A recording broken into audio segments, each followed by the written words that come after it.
I'd like to welcome you to Poppy's Poetry Corner, hosted by me, the one and only Poetry Poppy, where words and rhythm come together to catch a vibe. We go live every Wednesday night at 9. So writers and artists of any kind, if you feel inclined to jump off the porch and join us on the corner, email me at poppysportrycorner@gmail. Let's go! This piece called Bow. From my head to my toes, I instantly start to lose all feeling. I heard bow, and then I bowed, thinking what caliber gun they could use for this close range killing. I mean, no red dot or muffler needed. Shit pierced so quick, I saw stars in the ceiling. I mean, after infinite scars across infinite earths, so many shots taken on others' behalf, I was left mentally stuck kneeling. So why was my healing factor not a thing this time, my actual blood and bones? Well, that was the only thing that was left revealing. It was mind stones and hawk hands. I never flinched, so how a gun could make me feel this feeling. I mean, my vision becomes so blurry that even vision couldn't help me through my Jolens. Everything was just spilling. I heard bow, and then I heard it again. Echo bow, well, no sounds. Each word was a verb, and I could feel that shit from within. I heard, bow, nigga. Don't even turn around. These are your shots. In bow, take some more shots. You saving the world, but dying from your own karma. There ain't no catching grace. This ain't no saving grace, nigga. This is a short shot. And I heard, take one more shot. You will never be loved, always be a protector. I had it twisted myself. I thought bows will get me through, but actually some grace was needed. And then I cried. Real life rivers. I mean, I've cried and watched my pain away and watched it give life. I've seen seeds become jungles and watched people hunt through those same jungles at night. Then me give up every last time thinking, well, can they get to these damn vines and hope they can be all right and be smooth at night? And they holler, you selfish. I be thinking, selfless. Even before my crown could fit, I've given myself to people knowing their intentions were to block me. Seeing those same people crumble, go in a circle, and see if it was something they could do to stop me. And then me wondering, like, why they gave up on my pain again? Why God give me so many fucks to start off with? I just want my mama to have a chance to win. I mean, not a sidebar needed, because every bow was so heavy. I breathed so it's less to carry. I took every bow, no blocks. Because I figured if I'd accept it all, that when I die, it'd be less to bury. And after my whole piece, worrying about bowing, my physical structure is now, it's just secondary, opening my eyes to the fact that every bow made me bow. And every single time, it was necessary. So on that fateful day, when my mother lays me down to pray on my resting site, she said that my son was very brave, but there was less to bury. Then on my final stanza, I can't even breathe. I don't know where I am. I heard bow, then realized I had gunpowder on my own fucking hands. Yo, I had to run that one back. Yeah, already got the spotlight. I know everybody was on Rap Epiphany. Straight up, she is a beast, a goddess straight like that, man. She tore the house down, but something just resonated with me with that poem. So I had to put it as a spotlight. Hey, everybody who done tapped in, I see y'all in the comments. It's cool when they do it, but when I do it, it's a problem. Fuck. I say it's cool when they do it, but when I do it, it's a problem. Yeah, fuck that. Bitch, we ain't the same. Not never will I settle. When I started bending metal with my thoughts alone, causing hurricanes from the rage that I had built up internally from settling. Nah, bitch, we ain't the same. I say it's cool when they do it, but it's a problem when I do it. Nah, fuck it, I'm here for it. I learned the lessons and closed the cycles for that shit. I got a life to live, love to give, and receive. Plus, I'm my own destiny. Goddess LaBruja to you and your minions with your matrix ass opinions. My twins stay ready to lyrically spit, hitting every backstabbing, gossiping, loose lips, sinking ship, fake ass Dalmatian, oracle for the matrix, ops agent Smith, codependent, flying monkey, saying monkey do, monkey see, motherfucker. Nah, bitch, we ain't the same. Because this prototype don't come with the external twin. I am my own twin tower. And some more. And fucking with LaBruja is fucking with me. And Cali my plays no fucking game. So nah, bitch, we ain't the same. It's cool when they do it. But when I do it, it's a problem. Fucking healer and protector. Respect the motherfucking truth. For I have you out here looking like a fucking goofy in your very own mirror called life. Nah, bitch, we ain't the same. Nor do I agree with the lies you proclaim to be your truth. And this priestess calls judgment on you. It's cool when they do it, but when I do it, it's a problem. Fuck it. Nah, bitch, we ain't the same.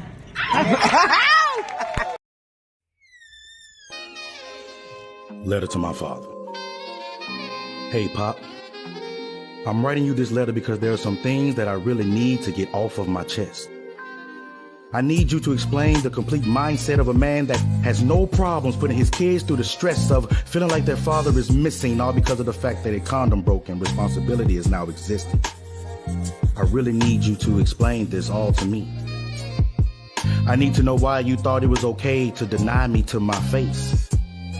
I was just 7 years old when I asked if you were my father, and with no fucking hesitation, you looked at me with eyes that looked just like mine, parted your lips and said no, and with a slight grin you said, but I am your friend though. Did that really just escape from the hole in your face? Did you really try to substitute the feeling of being neglected by the man who is biblically supposed to be respected by me with the form of perverse happiness because you decided that being my friend would somehow suffice for the years lost? I was 7 years old when you said that shit to me, and you had the audacity to wonder why my temperament is all fucked up. Well, Pop, I guess we can honestly say that it's your fault.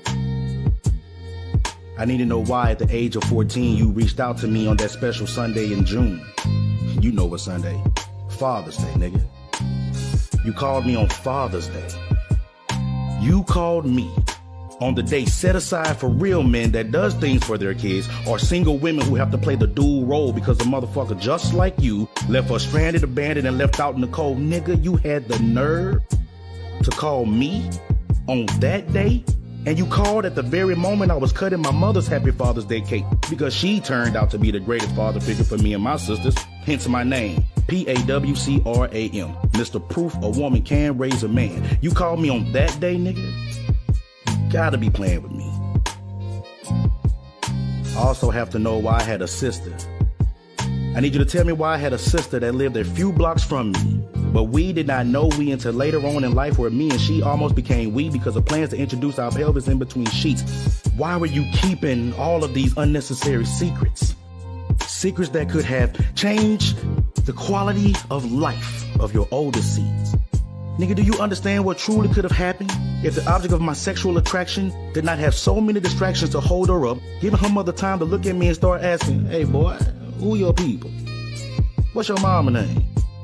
Showing me a pic and asking, is this dick your father? I need to know why, Pop. I need to know why you thought it was okay for you to ask for another chance to be in my life at the age of 30 when all the hard work was completed by the woman you abandoned. Okay, so let me make this perfectly clear right now. I am not looking for a father at the age of 30. Besides, don't you remember? You're not my father anyway. You told me that you were just my friend. So as my friend, I guess that's why you would invite me into your space, knowing that your number one priority wasn't me, but it was that glass gas station base with the fake rose in it. Using all of your income to stuff fucking Brillo in one end of it, just to place a little demon in the form of a white rock but got your entire mind bullshitting. I can't even light this ragged ass stove you got to make some fucking noodles because all 27 lighters I found had all the fluid missing. I need to know why you chose to die the way that you did. The scene looked like it came straight out of a movie. Pipes and paraphernalia was all over while you were slumped over in your chair with your eyes all gloomy. Wallet laying empty on the floor because the whore you chose to open your door for and share your shit with did not hesitate to take your last $5.35 as soon as you took that last hit in your life, called it quits. This is what you chose over me, and I need to understand why, but obviously the answer I would never receive because you're gone. So I'm pissed at the fact that, just like you, I allowed too much time to pass, and now that you've passed, my chances have passed to alleviate the anger that I had towards you, Dad. I guess I would just have to wonder, And in the midst of my wonder, I am able to guarantee that I will be the man that my mother raised me to be. True example to my son of what manhood should be. I would not be a father like you, but I will raise a son like me. So I guess in reality, I should say thank you for showing me all the lessons of what not to be. Whether things are good or bad, if things end, you will be immortalized in the pages of my books. Because I know those who are nosy will be lurking to see what I'm doing, who I am doing. Am I thinking of them? Am I talking about them? The answer will always be no. It's like once I write about them, they are no longer thought about. It's like conducting witchcraft. Writing each name on paper, freezing it in the water, going to sleep, waking up with instant amnesia. People thinking about or asking about what happened to this one and that one. As quickly as we met, it's as swiftly that I have dropped them. Whether they are happy about it, whether their thoughts are preoccupied with what we shared. I swiftly cut them off my team, building a new roster of those who may make the cut.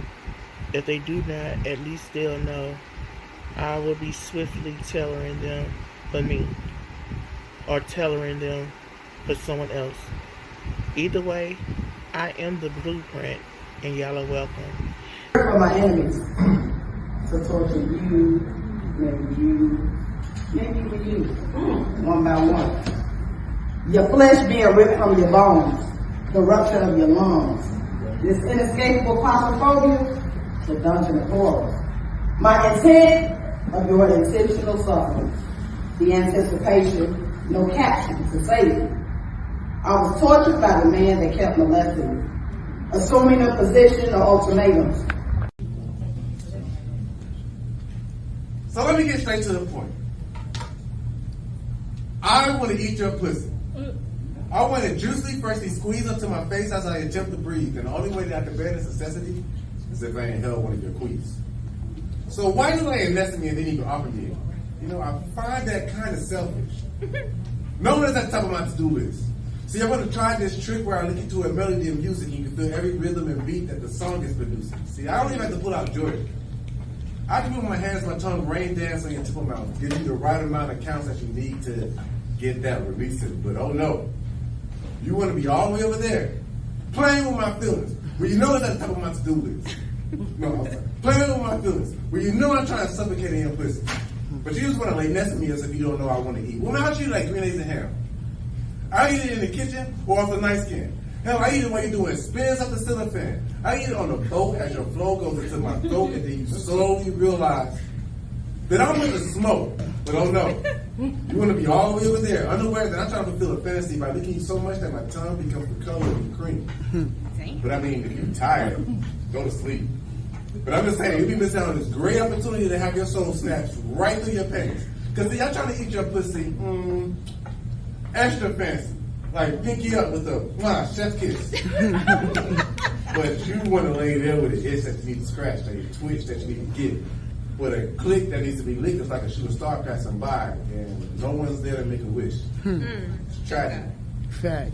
But see, I'm trying to make tongue twists with two fingers in you, giving you the finger, motioning you to come here. Like, insert lips on this place. But you want to say, I don't know, baby, it might be too much weight. Woman, shut the fuck up and sit on my face. I ain't got all day for you to fear that I might suffocate, because I'm trying to suffocate while you watch me masturbate as I attempt to eat your cake while I'm humming on your clit. Oh, happy day. Oh, happy. Because your kitty got to pay for all the time she sat on my mind, longing to get taste, continuously giving me urges to trace my lips around your panty lace as I chase orgasms throughout your body like a dog chases a kitty. I mean, in fact, I want to be the squirrel that won't give up pursuing the other squirrel that's holding a nut. I want to outdo Trump and use my tongue to grab you by the... You know what I mean. But, oh no, you got to get your beauty sleep. Instead of drinking my protein, you want to drink. But I hope you have a pussy nightmare. Where your pussy overflows and you start to drown and nothing can stop it except for this tongue and these lips.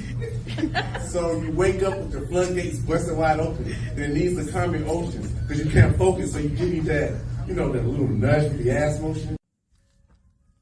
when the healing ain't hitting. The hurt of living here no longer belongs to me.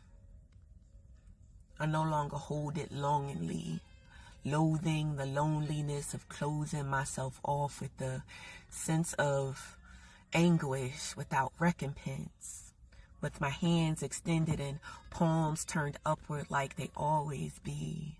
I try mantras and prayers begrudgingly, trying to drown out the resounding sound of the now being my hands full of ashes, but is a scream reminding me that you lit every matchstick and didn't even acknowledge my wounds. Was I the fool for having my hands open, or are you the fool for using them this way? But the answers no longer belong to me. I need nothing more from this than to set it free. So I wrote our sins on the tissues I cried into, making a mental note of every place burdened by wet ash, and I added a bay leaf with my earthly name on it. I named my pain. Then I took it to a graveyard and burned it away with the keen awareness that energy, like the bodies abounding, never die. They just change states. And the physical feel of them falls away. I release all of these negative energies to the ether. And this place of peace is living proof that holding on to this hate so tightly makes it a two-sided blade cutting into my own hand. Another chance for you to make me bleed. So instead, with the lick of flame, I decree that I release this dis-ease to the God within, and I am freed. I said I release this dis-ease to the God power, and I am freed. Ashe, amen, and I say, I mean, this pain no longer belongs to me. And that's that piece.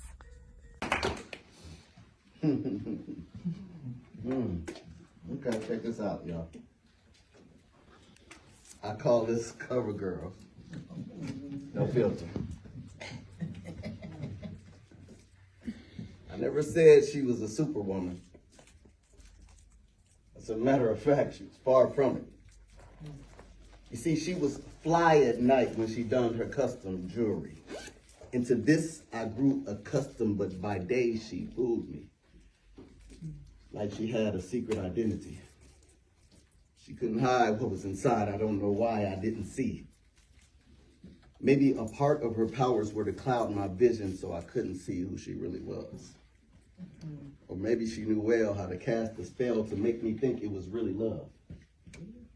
While I was fascinated by the transformation and transfixed by the way her pants fit, you see. She didn't need much Maybelline.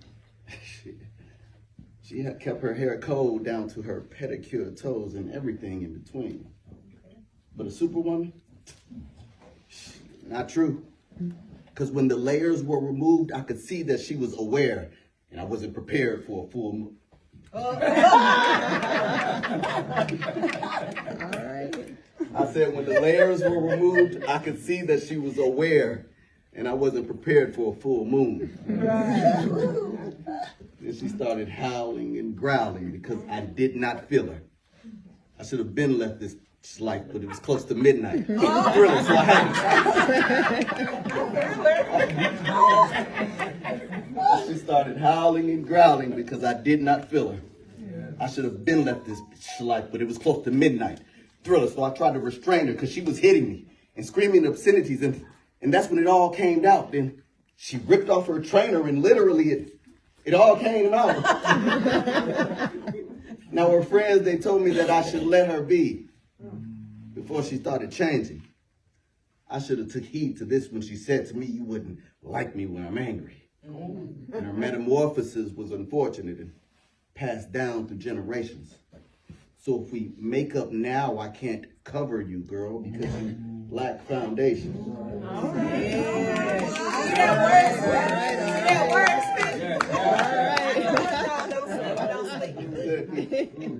Make up now, I can't cover you, girl, because you lack foundation. And if your blemishes weren't so intimate, I wouldn't have noticed your concealer.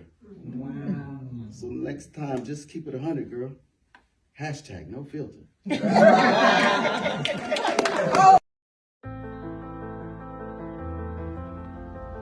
Broken hearts and shattered dreams taste like bitter ashes and curdled cream.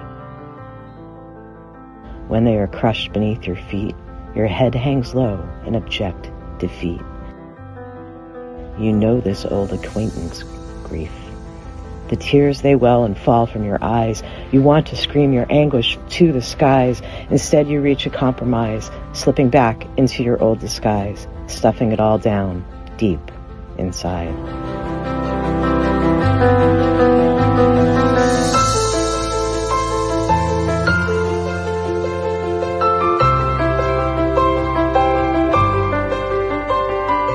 You thought you'd hold it all together, but nothing ever lasts forever. For even when the dance is done, still the melody lingers on.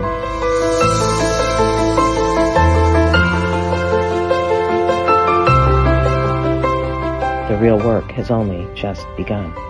Close the door and lock it tight, wide awake all through the night. Nothing seems to make it right, not even 50-50 hindsight. The last thing I wish to do is fight.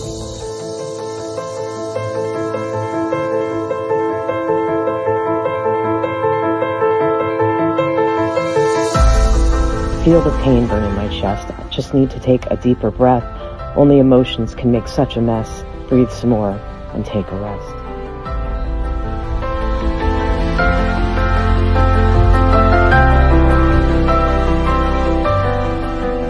You can take these final steps. Let yourself feel that pain. Let the tears fall down like rain. Despite the tracks, they leave no stain. I stare unseeing through the window pane, knowing it will never be the same. This poem is called Cohesion. Seize me, size me, and entice me as I walk into your fantasies, hoping that you extend terms that coincide with me loving you. Show me, know me, and grow with me as I sing my songs in harmony, melodies for decisions that bring us closer. Take me, make me, never forsake me. I will give and support your decisions and hold your heart in my bosom. Heal me, seal me, stay real with me. I live in my reality, and acceptance of your philosophy makes my heart beat even stronger. Oh, she is coming through. Yo, this guest right here quickly became part of the pack. I'm talking about just with her support and just coming through and showing out like she do everywhere she go. So she became a pack favorite real fast. People was already asking the next show, like, when the God is coming back on. You know, I got it. And she brought some friends with her. So we about to have a good old time tonight. This queen sitting on the throne because she just won Iron Squad, beating out a slew of dope poets. And so it's definitely a title that's well deserved. So y'all know she leaving her table. When you leave that, you full.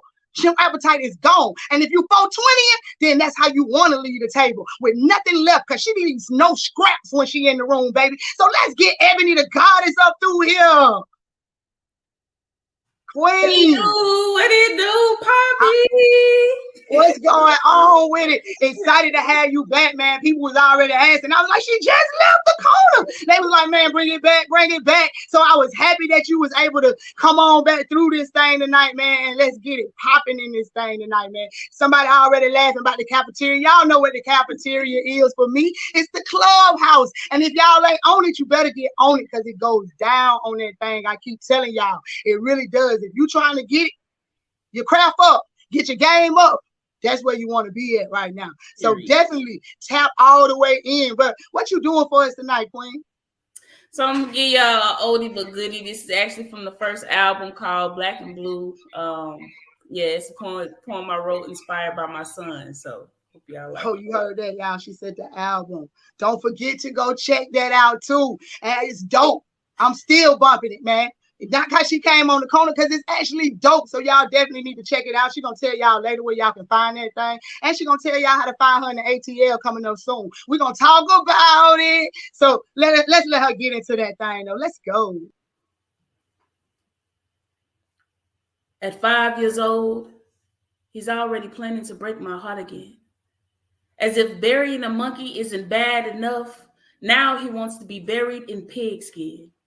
The same kid that likes Skittles, loves the dark hoodie his grandmother gave him that sneaks my Arizona whenever I'm not looking, running from me like I was Zimmerman, going against our community, targeting our Black men, preaching peace, love, and unity with a gun cocked in his hand.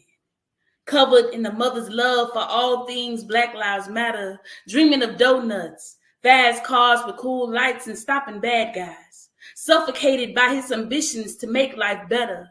I never vowed to be a mother that killed their children's dreams. I vowed to be supportive of them no matter the cost, because their well-being meant more to me. But now, raising him to become my number one enemy, our people, constant victims of police brutality, while the real culprits maintain a lack of accountability, using billy clubs to whack ebony cubs, convinced this is responsibility. The executed becoming an executioner, while the targets remaining the same, knocking us down like we're not kings and queens, while he's merely a pawn in the game. Overwhelming evidence proves that we should be afraid. Living in a time with dash cams and body cams, even audio isn't enough to convict blue swine, and yet my son dreams of being Black and blue, fighting behind enemy lines, altering the moral code of his DNA to become a weapon of Black destruction, spiritually imbalanced because of his blue authority, blind eye to his brother's degradation. I'm over here with my brothers and sisters screaming, fuck the police, swimming in the sea of our lineage, coded in the hate of our residue, loaded, cocked, and aimed, analyzing to feel my enemy through the eyes of my brother's pain. When I see my son looking back at me, saying, "Mom, this ain't you," begging me to put the gun down and fight like my granddaddy used to. "Ma," he says, "I can teach the world the difference between a gun and a brush in a Black man's hand. I'm Trevon, fighting for kids just like Trayvon, taking care of my responsibilities, both Black and blue." But my next guest is a part of the corner pack, y'all. And I have to admit, it's been an honor every time that he's hit this corner. He started writing as a teen to deal with his emotions and how he's pushing P. Now I'm trying to tell y'all, and on the corner, you know you got to be pushing that dope. And this is third time being on here. So that should explain how he coming at all times. So y'all know we got to welcome Dylan back up to the corner. 1. Old enough to know better and young enough not to care. This is to say, old enough to know that most people aren't really going to listen to someone my age, but young enough to speak anyway. Old enough to know that I should probably just keep my mouth shut so I don't upset anyone, but young enough that the world hasn't silenced me.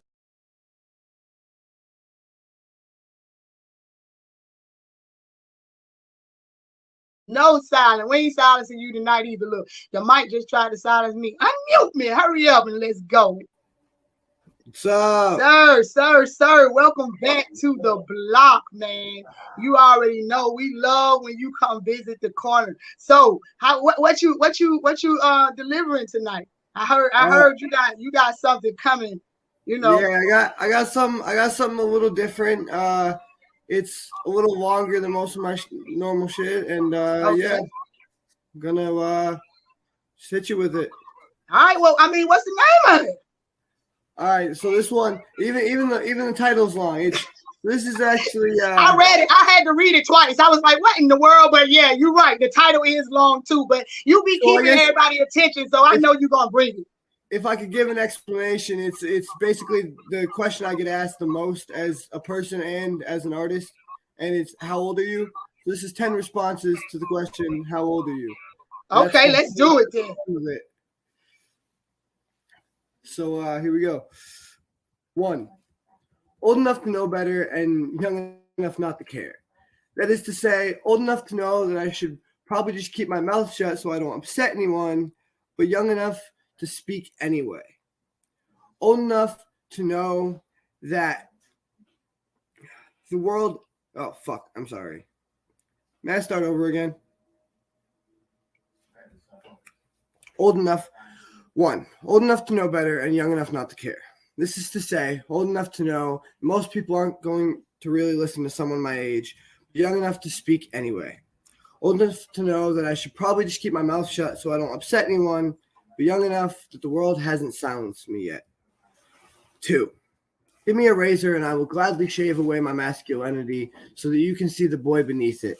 I will shed this manly skin that I have been forced to grow into to meet your expectations. The question is, will you still recognize me afterward?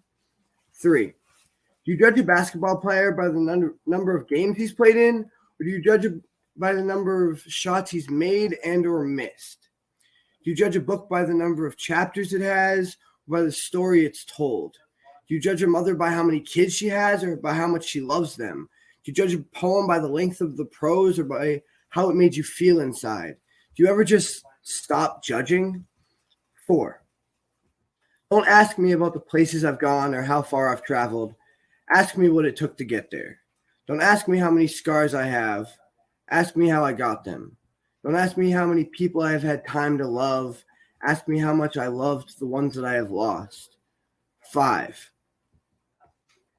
Who do you think knows more about being a man? The 18-year-old who just left his family, his friends, and his life behind to get shipped off to Afghanistan so that he can make sure those same people he's leaving behind have freedom and safety and security, even if he can't be with them to share it?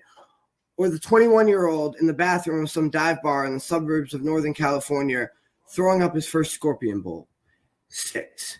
Give me a cup and I will fill it with the tears I have shed over the years and the ones that I have yet to shed so that 21-year-old can get drunk off my pain and tell me that his glass is still half empty. 7. Put on my shoes and tell me there's still a size too small for the adult section at Walmart. Then walk a mile in them and see the bruises and blisters on your feet afterward. Stand above me and tell me I still have some growing to do, but not before you've seen me at my lowest and been there to witness how high I've climbed. 8. When giving a presentation on what a man should look like, please, for the love of God, don't show me another Coors Light commercial with 2 men sitting on the beach having a cold one. Don't show me a Ram truck commercial that proclaims in big, bold, capital letters, "This truck can move mountains." Show me a cereal commercial that lies and tells you that tricks are for kids. Show me the magic of believing that rabbits really can be pulled from a hat. Show me childish fantasies and make pretend games. Show me backyard play dates with friends you thought you'd have forever. Show me the picture you drew when your teacher told you to draw what you wanted to be when you grow up. Show me the list of people who actually accomplished that goal and are living the dream. Show me the list of people who are still trying. Show me the list of people who gave up. Show me the list of people who got caught up in life and just forgot about it. Show me the lessons you learned along the way. Show me the Nerf dart you accidentally got pegged in the face with at 5 years old because you hadn't quite learned not to trust your older brother. Show me the blanket fortress that taught you not to let anyone in. Show me the metal park slide that taught you to cover yourself up in life so that you don't get burned. When giving a presentation on what a man should look like, introduce me to a boy who feels like he holds the whole weight of the world on his shoulders. A boy who knows there's still magic in it anyway. A boy who knows his dreams are still possible. A boy who was forced to learn life's hard lessons early on and has the scars to show for it. Introduce me to a man who believes that he can move mountains all by himself because, goddamn it wouldn't be the heaviest thing he's carried on his shoulders. 9. Back in my day, we didn't ask such judgmental questions. We just accepted people for who they are.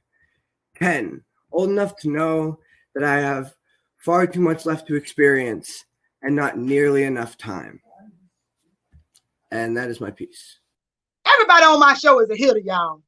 But when I tell y'all I watched something go down in those competition rooms from 2 of these people on this show that just have me in awe with them right now. You know what I'm saying? I'm a fan. So I don't give what y'all thinking about what I'm saying. I'm going to spit my truth about how I feel about what I done heard and what I've witnessed over this last month, man. It's been an amazing poetry month for me so far, that ass. So let me go with it, man. Last but definitely not least, straight off of his indescribable Earth Day behavior, ready to release some of this symbolic chamber as he takes your mind into a room that only he can design. You know what I'm saying? Because this king be coming. And when he comes, he might be fully loaded and loading the chamber to knock some people out the room and have you sitting on the sideline. I watched a complete grand championship go down for 14 weeks, y'all, on the cafeteria. I keep telling y'all the cafeteria is lit. But not only did I watch it, man, I watched him shut people down and come with it because they was tearing the house down, y'all. If I had been a judge on there, I keep telling y'all I wouldn't have knew who to pick. But this king right here, he made it to the top 3 out of 26 people, man. And I'm trying to tell y'all it was well deserved. So the fact that I didn't join to the last 10, and they was heavy punching like, and the other night I got to hear, I told y'all Ebony was on there and she came on through and clinched her crown as well. But this king right here fought all the way to the end. So it's my honor to bring him straight off of the birthday behavior. Symbolic. Let's go. Black figures on a regular. And the only time we're seeing the stars is if it's a slave film. You know, unless we're being overeating. You see, reality had no problem having Jeffrey Dahmer replay the traumas he did on his victims, and they got joked about it.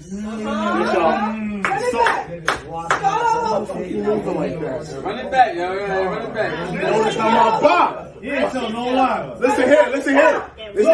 Y'all only get one run back in. That's the beginning of this poem. Don't ask me again. I'm not that nigga. Look, the comments coming in so fast. I'm running them fast. But look, y'all, I really didn't like his intro, because I had heard him go so deep and so hard. I was like, what the flick? Then I got to the end and he was like, cause I'm not that nigga. And I was like, it made it bing, cause he not that nigga to play with on this thing, for real. So I had to just go ahead and go on and throw it on up there for the one time, for real. But I had to keep it 1,000. I knew. I said, okay, we're gonna use it as a teaser. So what made you? I'm going to start out. What made you even send, that one in to me? Because the I'm not that nigga is I got used to learning to memorize poems, even though I'm not doing memorized poems tonight. But usually, like my poems or whatever, people like run it back, and I need to keep the straight narrow mind. I need y'all to. I'm not that nigga to do. Y'all gonna have to catch it or to catch it. You feel me? Okay. I felt the energy so much. I'm telling you, I got all the way to the end of it. Cause you split some. If people run it back, y'all better be watching the shows back again. Cause y'all missing half of the stuff these poets saying. Cause I have to go back and watch myself for the rewind. But he spit some major knowledge in the beginning. So that's really what pissed me off about it, because I was thirsty. I was like, what? He just gonna end it. It's just ending like that's it. You got to be. And then he was like, because I'm not that nigga. And I was like, the flicking what? You know what I'm saying? We got to go with it. So I know you wrote something new for the corner, because you know what I mean? I was talking to you for a little bit. Yeah. What you hitting us with tonight, man? I'm gonna start you with this poem called The Text Said. All right. Let's get into it. All right. The text said, I waited for you to talk to me, to tell me what was going on, but you said nothing, Sim. So what was I supposed to do? So I unfriended you like I did with the rest of the bunch, and it's not personal. Sometimes friendships end, and she said that she understood, but I don't. What I don't get is, why would my grief be the reason? If you understood, why am I at fault? Can I ask, has anyone ever cut you off because you wouldn't vent to them about your grief? I didn't know I was obligated to deliver trauma. I hope this reaches your ears and that it sends chills to your body. I didn't know you were a paid therapist. I didn't know trauma bonder was in our contract. Real friends. What the fuck does that even mean?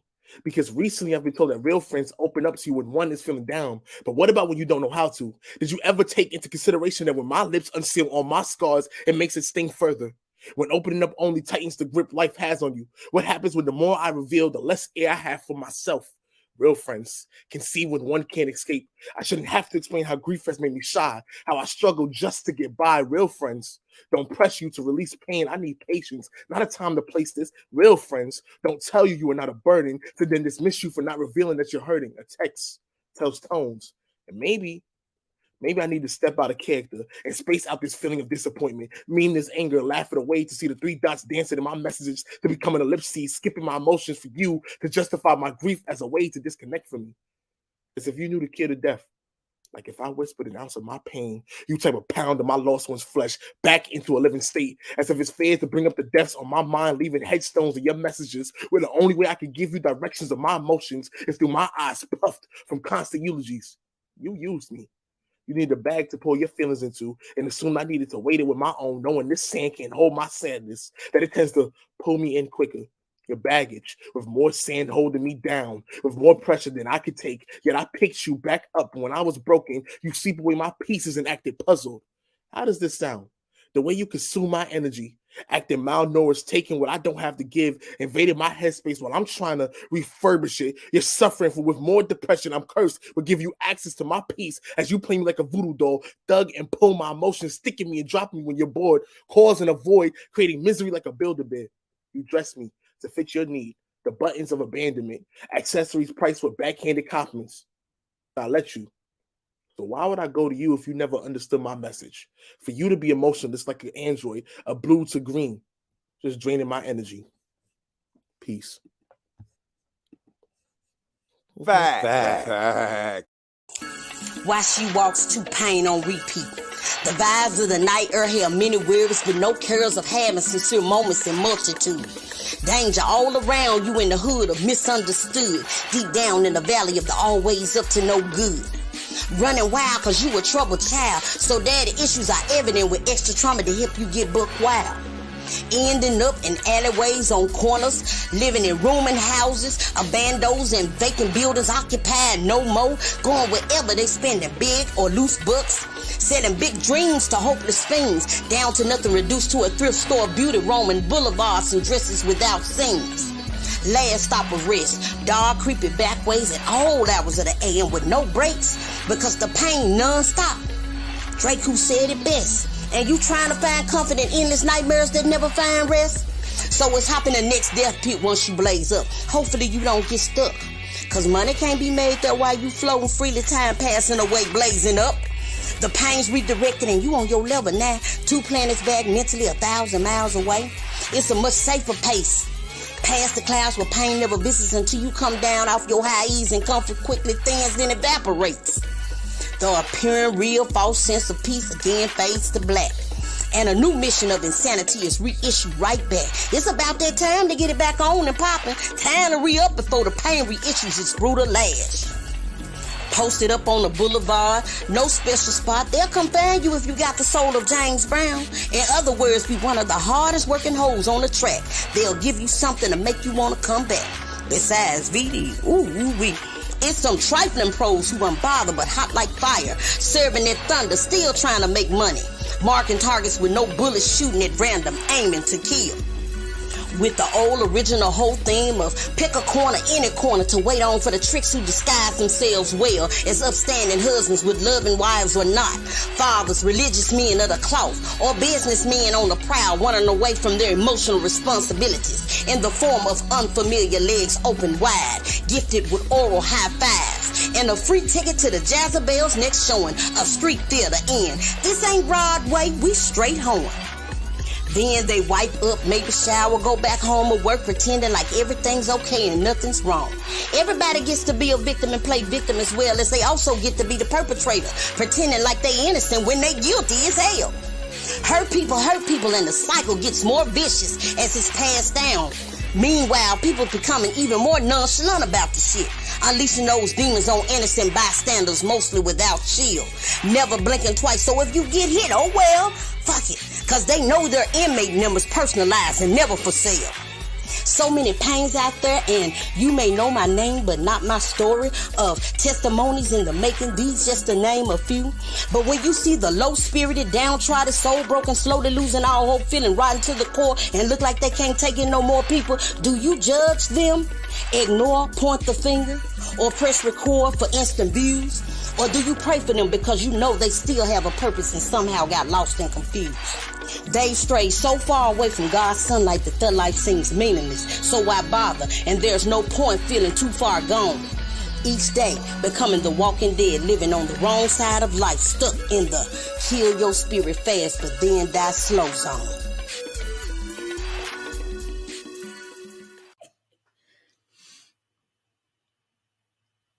I am naked truth.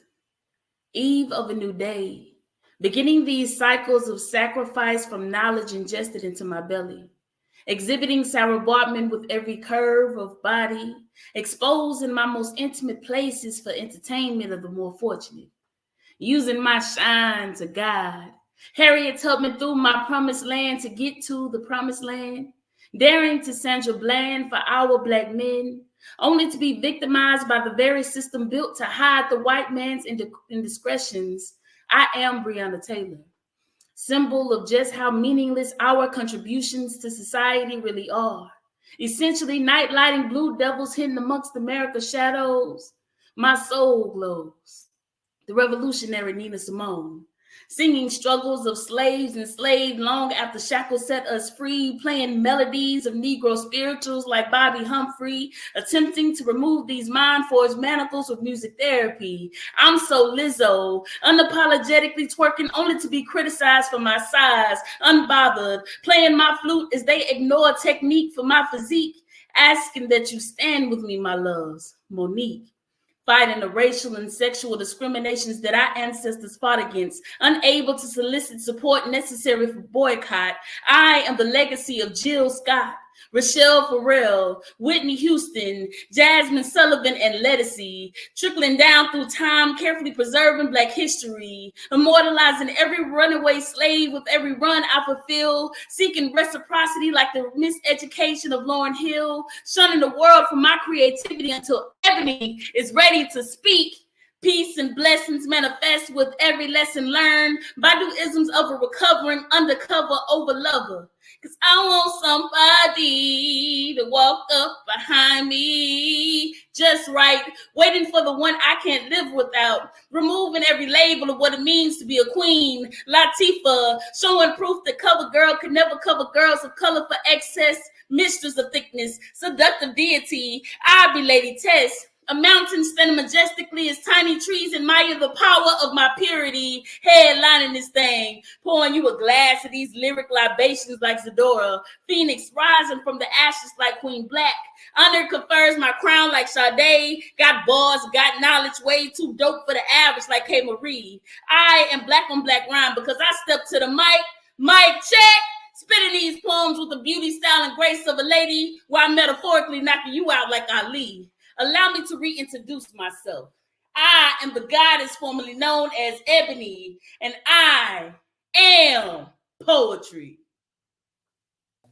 It's called Crickets. Crickets. The rhythmic, mind-numbing chirping blends so well with the silence of a summer night that you can hardly tell it's even there unless you stop and listen for it. Living in the countryside my whole life, I have come to accept the sound of crickets as a fact of life. As sure as the sun will rise, as sure as the stars will shine, as sure as the moon will wax and wane, the bugs will chirp. As I walk under the moon, now the crickets remind me of a time of ignorance and bliss, a time when I was too innocent to realize the chaos of the world or anticipate the challenges I would one day face. I remember nighttime walks with my mom on long, dark, windy roads and forest trails like they were just yesterday.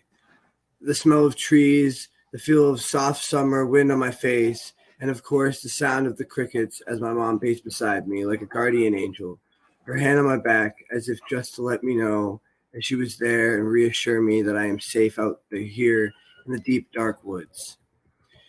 At that age, I was too young yet to know that there really are things in the woods at night that will take a bite out of you if you aren't careful. I was too young to know how much my mom really went through to make me feel safe.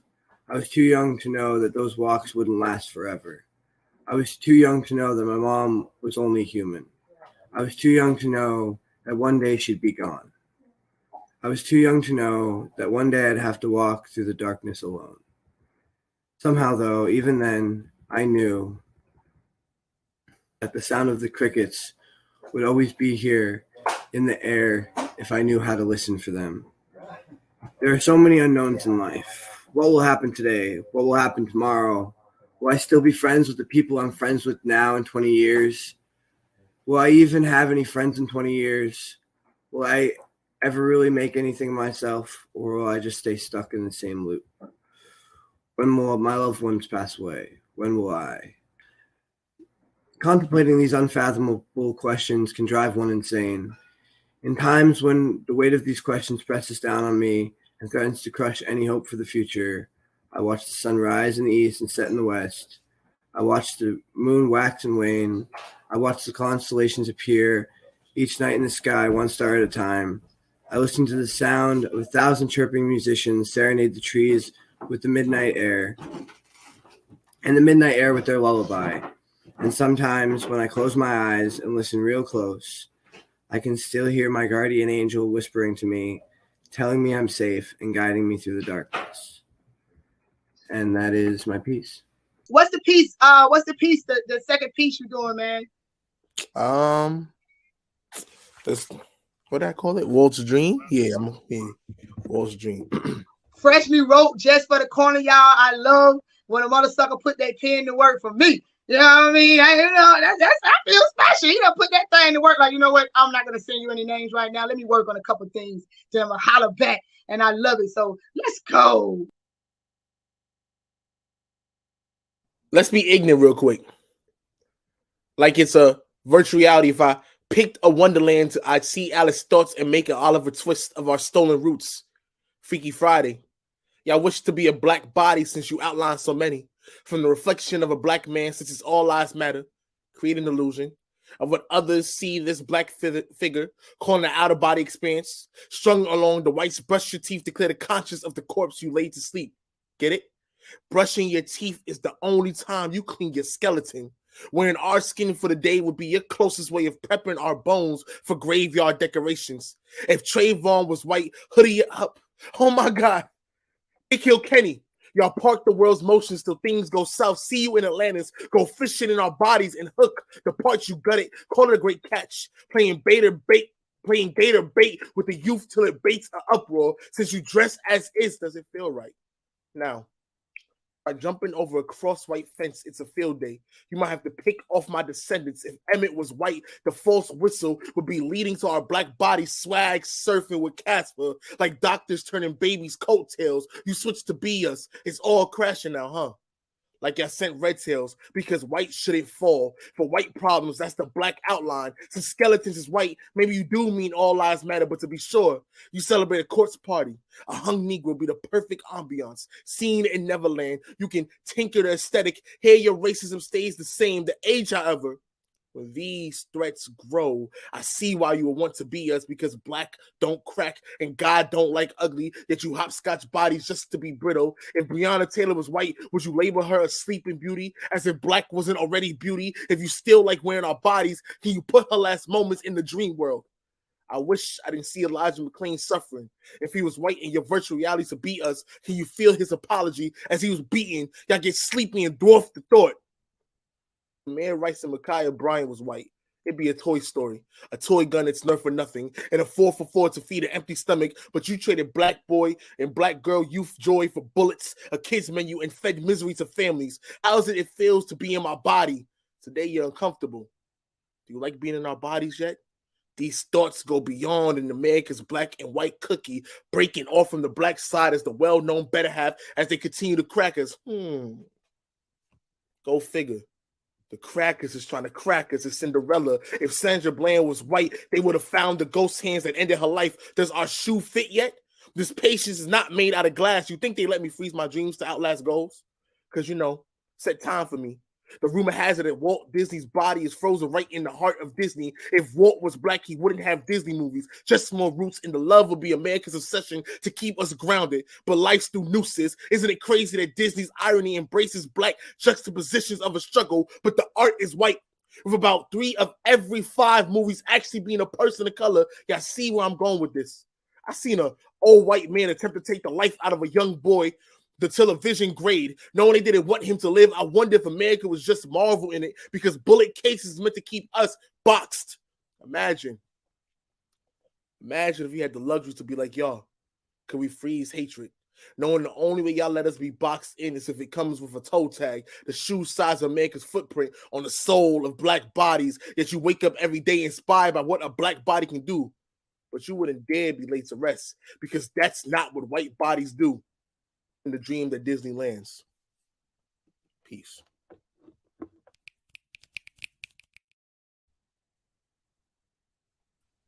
Ooh, wait. King, you just went up through there with that one. I had to keep that that shoved there for a minute because that was the look on the delivery. You just hit home with so many different things that we got going on right now. What inspired the piece? So like this piece, out of all the three pieces, is the newest, oldest piece because I just added from what happened the other day to that young black boy into this. But I guess the inspiration is that we unfortunately is always pieces like this being made because shit is still happening. That's the bottom line. And I guess like to connect it, whatever is the play on like the quote unquote Walt Disney's and Hey man, I heard a piece of one of my poems in there and that really hit home. I was like, you was like, stop killing Kenny. I was like, hell yeah. I definitely resonate with that show. I mean, the only kid on there that had wore a hoodie that kept dying 162 times, hoodie kid had to die. I definitely have a poem that hit home with that, man. So that, just speaking on terms that everybody can understand, we got to figure out what we can do to try to stop what's going on around us right now, man. And it starts right here at home. Just paying attention to what we got going on. It starts with empowering ourselves, you know what I'm saying, and stuff like that, man. Definitely do not leave. Thank you so much for blessing the room tonight. Don't go nowhere yet. Oh, yo. That piece, y'all. I tried to tell y'all, man, that why you think I ain't let them go back to back? We cannot, it was just on too many different coming like that. But speaking of empowerment, y'all, I'm hosting the Catalina Wine Mixer Tea Brunch for the Queen's Empowerment. And y'all know I'm powered up about it, man, to be the first thing that I'm hosting outside of the corner. So I'm more than thankful for the opportunity. And if you want to see me up close and personal, I'm talking about up close and personal, man, y'all better top in. We're going to have good queens. Spokesman, they're gonna have inspirational speaker. She's gonna have a life coach. She's gonna have dope vendors out there, all women. If you want to come out and support, man, definitely do it May 21st. It ain't that far away. Y'all know them tickets gonna go, especially if you want to come up through there and see me and the queens get it in for the one time, empowering ourselves and moving around the city, because that's what it's all about. I empower the culture, but I'm all about me on more than one level. You know what I'm saying? I'm about me this way, and I'm a queen at all times. So we definitely got to come and tap in. That's May 21st, man. If y'all want to know where them tickets located, we can hit that flyer one more time. But y'all tap in on my page. I got it running, man. So make sure that y'all tap in and support. This was an amazing show, man. We got Duke. He got his thing coming up. That's next Saturday. Make sure that y'all tap in on my page to find more information about that. I want to thank all my guests that stayed in for the little time with us. We always run over though. This ain't nothing new on the corner, man. We ain't really on no time frame. If somebody hit that button right now and said, look at her, I want to go again, I'd be like, well, bring it back, because that's how we do it around here, man. It's all about the poets on the corner. So let's rock out. But remember, if we make it to see tomorrow, we are blessed. So wake up with gratitude so it shows in your attitude. And that's how you reach those major latitudes. So let's go. No, really.